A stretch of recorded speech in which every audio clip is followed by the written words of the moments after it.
Hello students, welcome to City Online Classes. This is Anjali Singh and I am teaching you Banking Operation Semester 2 and Unit 1. So lecture हमारा कौन सा है आज 15 and आज का topic क्या है हमारा आरबीआई एक्ट 1934 और जिसका हम लोग अपना नेक्स्ट चैप्टर डिस्कस करने वाले हैं that is chapter third B. ठीक है, कल हम लोगों ने आपका जो थर्ड ए चैप्टर था वो डिस्कस किया था लास्ट लेक्चर में और आज हम लोग क्या स्टार्ट करने जा रहे हैं अपना थर्ड बी. ठीक है, आपका जो थर्ड बी है या आपका मोस्ट प्रॉब्ली आपका 2 से या 2 to 3 लेक्चर्स में आपका कंप्लीट हो जाएगा. ठीक है, सो कोशिश करिएगा कि आप क्या कर सकें, मतलब ऐसा हो कि आप क्या हो कि एक साथ जो है देखें, मतलब एक सीक्वेंस में आप लेक्चर्स को देखें तो आपको इजीली वो समझ आएंगे. So provisions relating to non banking institutions receiving deposits and financial institutions है. So the provision of the this chapter shall not apply to the State Bank or banking company है. ठीक है, तो इस चैप्टर के जो प्रोविजंस हैं वो आपके क्या हैं, वो आपके जो है स्टेट बैंक और जो आपकी अदर बैंकिंग कंपनीज हैं जो कि आपकी क्या की गई हैं, डिफाइन की गई हैं किसमें, सेक्शन 5 में, उनके ऊपर क्या है ये जो है एप्लीकेबल नहीं होती हैं.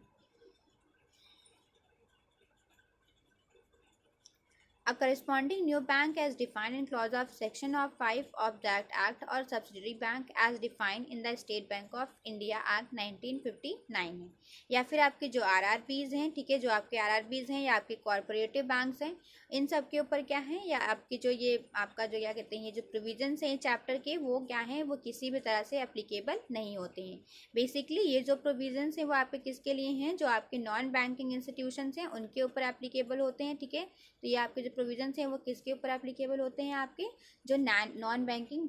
हैं इंस्टीट्यूशंस उनके ऊपर. So section 45(1) of the RBI Act defines a financial institution as under है. ठीक है, आपको जो 45(1) एक्ट है किसका, RBI का, उसने डिफाइन किया है कि फाइनेंशियल इंस्टीट्यूशंस कौन कौन से होते हैं. तो अगर हम बात करें किसकी, फाइनेंशियल इंस्टीट्यूशंस की, तो financial institutions means any non banking institution which carries on as its business or part of its business any of the following activities namely है. ठीक है, किसकी बात करें अगर आपकी, फाइनेंशियल इंस्टीट्यूशंस मीन्स कोई भी बैंक नॉन बैंकिंग इंस्टीट्यूशन. ठीक है, कोई भी non banking institution which carries, जो कि क्या कर रहे होते हैं, कैरी कर रहे हैं ऑन इट्स बिजनेस, अपना business, or part of its business. ठीक है, या तो अपना पूरा बिजनेस या फिर बिजनेस का कोई part, any of the following activities, जो नीचे आपकी एक्टिविटीज बताई गई हैं, अगर वो एक्टिविटीज को वो क्या कर रहे हो, परफॉर्म कर रहे हो, तो वो आपके क्या कहलाएंगे, नॉन बैंकिंग फाइनेंशियल इंस्टीट्यूशंस कहलाएंगे. तो इसमें ए क्या है आपका, the financing whether by way of making loans और एडवांसेस और otherwise of any activity other than its own है. ठीक है, वो क्या है, वो जो है फाइनेंस कर रहे होते हैं अदर पीपल्स को, किसके through, whether by way of making loans है. ठीक है, या तो वो लोन प्रोवाइड कर रहे होंगे या फिर वो एडवांस प्रोवाइड कर रहे होंगे या फिर अदरवाइज किसी भी अदर एक्टिविटी से वो क्या कर रहे होंगे, किसी और को फाइनेंसिंग प्रोवाइड कर रहे होंगे, तो उसको क्या बोलते हैं आपका, बेसिकली फाइनेंशियल इंस्टीट्यूशंस बोलते हैं. सेकेंड देखें, तो the acquisition of shares, stocks, bonds, debentures और सिक्योरिटीज इशूड बाय गवर्नमेंट और लोकल अथॉरिटी और other marketable securities of a like and nature है. ठीक है, या फिर वो क्या है कि वो क्या कर रहे होते हैं, एक्वायर कर रहे होते हैं. ठीक है, क्या कर रहे हो, एक्वायर कर रहे हो क्या, शेयर्स को. ठीक है, एक्वायर कर रहे हो शेयर्स को, या फिर स्टॉक परचेज कर रहे हो, या फिर बॉन्ड्स, या फिर क्या है, डिवेंचर्स को परचेज कर रहे हैं. ठीक है, आपका क्या एक्वायर कर रहे हैं, शेयर्स या फिर स्टॉक या बॉन्ड्स या डिवेंचर या फिर कोई भी सिक्योरिटीज, इनको किसने इशू किया होता है, गवर्नमेंट ने, या फिर कोई अदर लोकल अथॉरिटी ने क्या किया होता है, उसे जो है इशू किया होता है, तो उन्हें वो क्या करते हैं, एक्वायर करने का काम कर रहे होते हैं. तो ऐसे इंस्टीट्यूशंस को क्या बोलते हैं, फाइनेंशियल इंस्टीट्यूशन बोलते हैं. नेक्स्ट देखें, so letting or delivering of any goods to a hirer under a hire purchase agreement as defined in clause C of section 2 of the hire purchase act 1970 two है, ठीक है। या फिर वो क्या है, डिलीवर कर रहे होंगे, ठीक है, क्या कर रहे हैं, डिलीवर कर रहे हैं कोई भी गुड्स, किसको, हायरर को, ठीक है। हायरर कौन होता है, जो परचेज कर रहा होता है, क्या मतलब जो हायर परचेज पे आपका जो है जो गुड्स होते हैं वो परचेज करता है, उसको क्या बोलते हैं, हायरर, ठीक है। तो किसी भी हायर को वो क्या कर रहे हैं, कोई गुड्स डिलीवर कर रहे हैं, किसमें, हायर परचेज एग्रीमेंट के अकॉर्डिंग, ठीक है। तो उसको क्या बोलते हैं आप, फाइनेंशियल इंस्टीट्यूशन बोलेंगे। नेक्स्ट देखें, the carrying on off any class of insurance business है, या फिर क्या है, वो कोई भी इंश्योरेंस बिजनेस को कैरी आउट कर रहे होते हैं, ठीक है। या फिर आपकी जो फाइनेंशियल इंस्टीट्यूशन है वो क्या है, कोई आपकी जो इंश्योरेंस बिजनेस है उसे कैरी आउट करे। जैसे आपका क्या है, LIC है, जो कि आपका क्या है, इंश्योरेंस बिजनेस को कैरी आउट करता है, तो इसको क्या हम लोग फाइनेंशियल इंस्टीट्यूशन बोलते हैं, ठीक है। इन्हें क्या किया जाता है, फाइनेंशियल इंस्टीट्यूशन में कंसीडर किया जाता है। नेक्स्ट देखें, सो मैनेजिंग, कंडक्टिंग और सुपरवाइजिंग एज फोरमैन, एजेंट और in any other capacity of chits or as defined in any law which for the time being in force in any state or any business which is similar thereto है, ठीक है। या फिर ये क्या है, manage करने का काम करती हैं और सुपरवाइजिंग करने का काम करती हैं, ठीक है, एज अ फोरमैन या फिर एजेंट की तरह, है ना। और अदर कैपेसिटी जो भी इनके अंदर हो, ठीक है, किसके जो चिट्स एंड फंड्स होते हैं, जो कुरीज हैं, इन लोगों को क्या करती हैं, डिफाइन की गई हैं किसी भी लॉ में। इन्हें मैनेज, इन्हें कंडक्ट, इन्हें सुपरवाइज करने का जो ये काम करती हैं, जो भी इंस्टीट्यूशन ये काम करते हैं, उनको क्या बोलते हैं, फाइनेंशियल इंस्टीट्यूशन बोलते हैं। नेक्स्ट देखें, तो कलेक्टिंग फॉर एनी पर्पज और under any scheme or arrangement by whatever name called monies in a lump sum or otherwise by way of subscription or by the sale of units है, ठीक है। ये क्या है, collect कर रही होती हैं किसी भी पर्पस के लिए, ठीक है, कलेक्ट कर रही होती हैं किसी भी पर्पस के लिए अंडर एनी स्कीम, किसी भी स्कीम के अंदर, या फिर अरेंज कर रही होती हैं by whatever name is called, चाहे जो भी नाम उन्हें बुला लीजिए। इसमें क्या है, वो क्या अरेंज कर रही होती है, मनी अरेंज कर रही होती हैं इन लमसम बेसिस पे, ठीक है, by the way of subscription है, किसके थ्रू, जो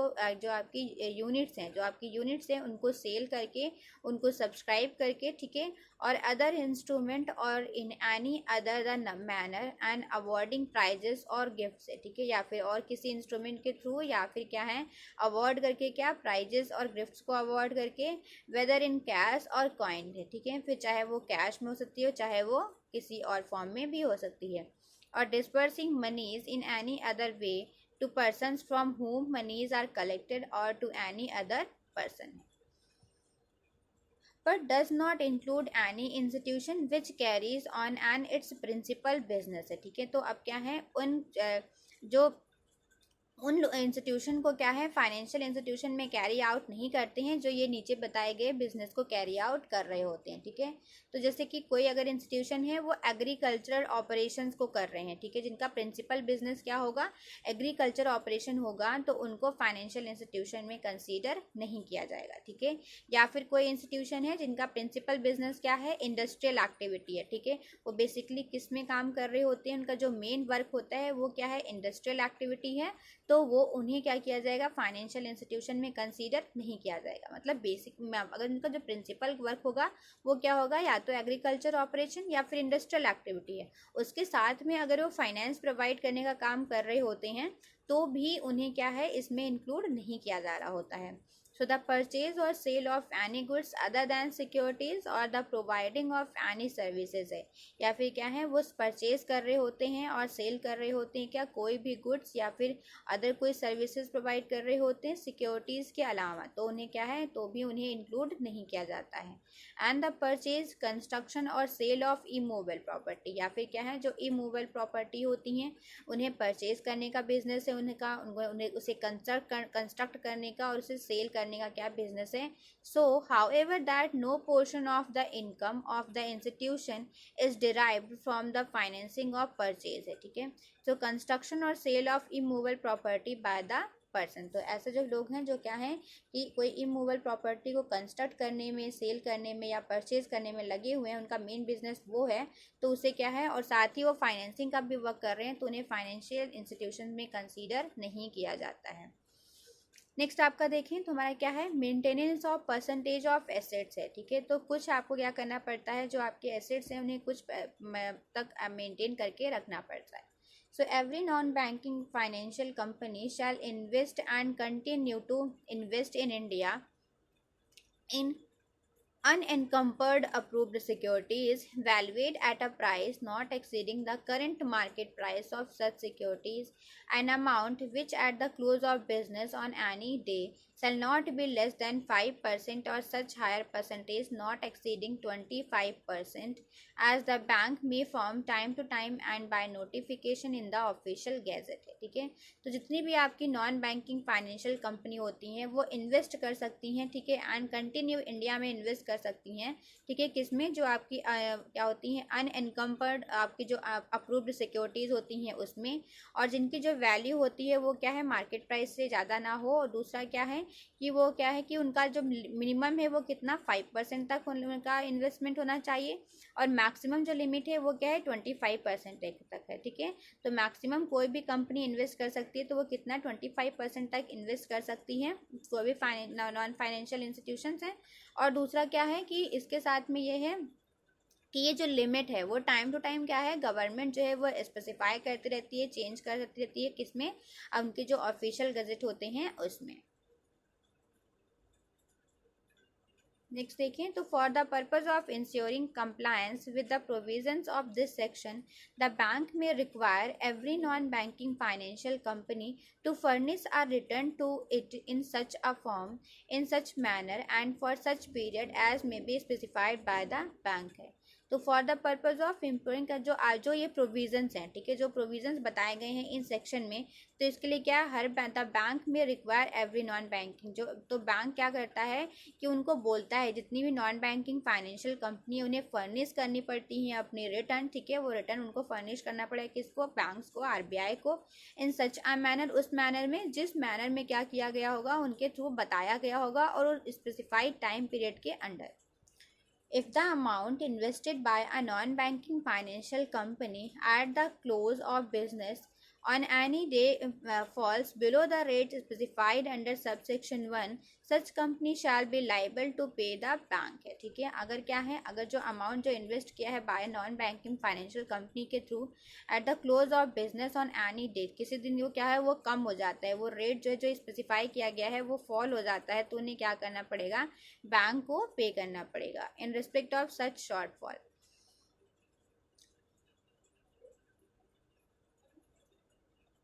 नेक्स्ट देखें तो the panel interest payable under sub section 3 shall be payable within a period of 14 days from the date on which a notice issued by bank demanding payments है। तो जो payment है वो क्या करना पड़ता है, 14 डे के अंदर अंदर करना पड़ता है, जो जिस टाइम पे जो बैंक जो नोटिस प्रोवाइड की होगी उस नोटिस से लेकर के 14 दिन के अंदर अंदर उन्हें क्या करना पड़ता है, अपना जो डिफॉल्ट है उसका पेमेंट करना ही करना पड़ता है। In the event of failure of the non banking financial company to pay the same within such period है, the penalty may be levied by a direction of the principal civil court having jurisdiction in the area where an office of the defaulting non-banking financial company is situated है, ठीक है। अगर क्या है, जो non banking company है वो default कर देती हैं, ठीक है, वो सब जो डिमांडिंग पेमेंट है वो सब करने में वो क्या है वो फेल हो जाती हैं, तो उस केस में क्या है, वो उस एरिया का जो सिविल कोर्ट होगा, ठीक है, उस एरिया का वो सिविल जिस एरिया में उनका ऑफिस है वो क्या किया गया है, वो ऑफिस सिचुएटेड है, तो उस एरिया का जो भी सिविल कोर्ट होगा वो जो भी डिसीजन लेंगे, जो भी डायरेक्शन बता देंगे, ठीक है, उसके अकॉर्डिंग उन्हें क्या करनी पड़ेगी, पेनाल्टी पे करनी पड़ती है। When the court makes a direction under clause A, it shall issue a certificate specifying the sum payable by the non-banking financial company, and every such certificate shall be enforceable in the same manner as if it were a decree made by the court in suit है, ठीक है। तो जब क्या है, आपका जो court है वो कोई डायरेक्शन दे रहा होता है क्लॉज ए के अंदर, ठीक है, it shall issue a certificate है, तो वो क्या है, वो इशू करते हैं एक certificate specifying the sum payable by non banking financial institution. उसमें वो स्पेसिफाई कर देते हैं कि जो आपके नॉन बैंकिंग फाइनेंशियल कंपनी है उन्हें कितना अमाउंट पे करना है। And every such certificate shall be enforceable in the same, और वो सर्टिफिकेट बिल्कुल उसी तरह से इन्फोर्सेबल होता है अगर कोर्ट क्या कर रही होती है, सूट के कंडीशन में क्या कर रही होती है, उनको डिक्री घोषित कर रही होती है। तो बिल्कुल वैसे ही ये क्या है, सर्टिफिकेट भी होता है वो भी वैसे ही इन्फोर्सेबल होता है। So, notwithstanding anything contained in this section, if the bank is satisfied that the defaulting non-banking financial company had sufficient cause for its failure to comply with the provision of subsection 1, it may not demand the payment of the penal interest है। तो अगर क्या है, आपकी जो financial company होती हैं, जो नॉन बैंकिंग फाइनेंशियल कंपनी होती हैं, अगर ये बैंक को सेटिस्फाई कर देती हैं कि क्या है कि जो उन्होंने जो है जो सेक्शन 1 में जो प्रोविज़न बताए गए थे उन्होंने क्यों नहीं फॉलो किया, उसका एक प्रॉपर रीज़न वो दे देती हैं, एक सफिशिएंट रीज़न बता देती हैं, सफिशिएंट कॉज बता देती हैं अपने फेलियर्स का कि वो क्यों उस प्रोविज़न को जो है फॉलो नहीं कर पाए। तो क्या है, तो मे बी क्या हो सकता है कि जो बैंक है वो उन्हें पेनल इंटरेस्ट पेमेंट करने के लिए नहीं भी कह सकती है, ठीक है। तो मे बी उन्हें वो पेनल इंटरेस्ट ना पे करना पड़े।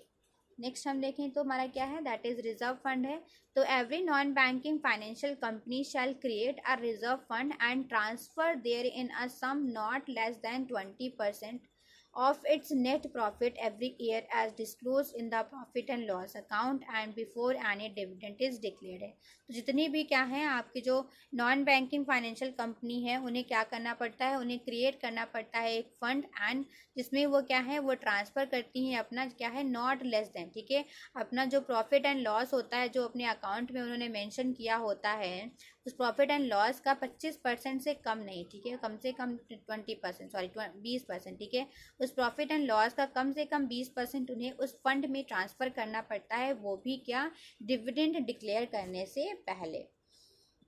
सो no appropriation of any sum from the reserve fund shall be made by the non-banking financial company except for the purpose as may be specified by the bank from time to time, and every such appropriation shall be reported to the bank within 21 days from the date of such withdrawal है, ठीक है। अब क्या है, कोई भी appropriation नहीं किया जाता है उस रिजर्व फंड से, कोई भी एप्रोप्रिएशन नहीं होता है of any sum from the reserve fund, उस रिजर्व फंड से कोई विड्रॉल नहीं होता है, ठीक है। लेकिन अगर क्या है, अगर वो पर्पस जो है वो स्पेसिफाइड किया गया होता है बैंक के थ्रू टाइम टू टाइम, मतलब बैंक जो है टाइम टू टाइम कुछ पर्पसेस बता देती है, स्पेसिफाई कर देती है कि आप इस पर्पस के लिए क्या है उस फंड को यूज़ कर सकते हैं। तो अगर उस पर्पस के लिए वो उस फंड को विड्रॉ कर रहे होते हैं तो वो विड्रॉ करने की परमिशन उनके पास होती है, लेकिन विड्रॉ करने के जो है 21 डेज़ के अंदर अंदर उन्हें क्या करना पड़ता है, वो जो है इन्फॉर्मेशन वो क्या करना पड़ता है, उन्हें बैंक को देनी पड़ती है, उन्हें बताना पड़ता है कि हाँ भाई हमने इस रीज़न की वजह से क्या किया है, ये फंड जो है वो विड्रॉ किया है। So not with standing anything contain in sub section 1, the central government may on the recommendation of the bank and having regard to the advocacy of the paid up capital and reserves of a non-banking financial company in relation to its deposit liabilities declare by order in writing that the provisions of subsection 1 shall not be applicable to the non-banking financial company for such period as may be specified in the order। Next देखें हम तो bank to regulate or prohibit the issue of prospectus or advertisement soliciting deposits of money है। So the bank may if consider, अगर जो bank है मतलब आपका RBI उनको वो अगर कंसीडर मतलब वो नेसेसरी समझते हैं इन द पब्लिक इंटरेस्ट में अगर वो नेसेसरी समझते हैं, so to do by general or special order regulate or prohibit the issue by any non banking institution of any prospectus or advertisement soliciting deposit of money from the public है, ठीक है। तो वो क्या है, वो प्रोहिबिट मतलब मना कर सकते हैं अगर जो भी कोई अगर आपकी जो नॉन बैंकिंग इंस्टीट्यूशन है वो क्या कर रहे हैं, वो कोई प्रॉस्पेक्टस या कोई एडवर्टाइजमेंट इशू कर रहे होते हैं डिपॉजिट के लिए पब्लिक से, और अगर आपका जो बैंक है उन्हें लगता है कि ये पब्लिक इंटरेस्ट के लिए नहीं है, ठीक है, इसमें पब्लिक का भला नहीं होगा, ठीक है, तो वो क्या है वो प्रोहिबिट कर सकते हैं, वो मना कर सकते हैं उस प्रॉस्पेक्टस को इशू करने के लिए, ठीक है।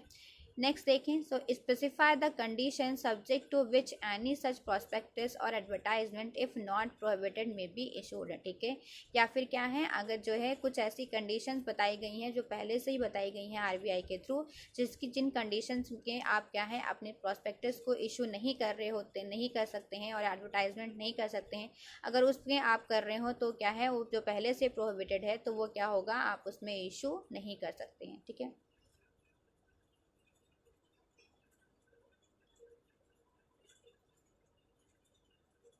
सो स्टूडेंट्स, आज के लेक्चर में हम लोग इतना ही रखते हैं। आई होप आप लोगों को सारी चीज़ें समझ आई होंगी एंड आप सारे पॉइंट्स आपको क्लियर होंगे एंड आप अपना जो है सारे वीडियोस टाइमली देख रहे होंगे और अपना होमवर्क आप कंप्लीट कर रहे होंगे। सो ऐसे ही आप टाइम पे अपना होमवर्क कंप्लीट करते रहिए, क्योंकि आपका जो है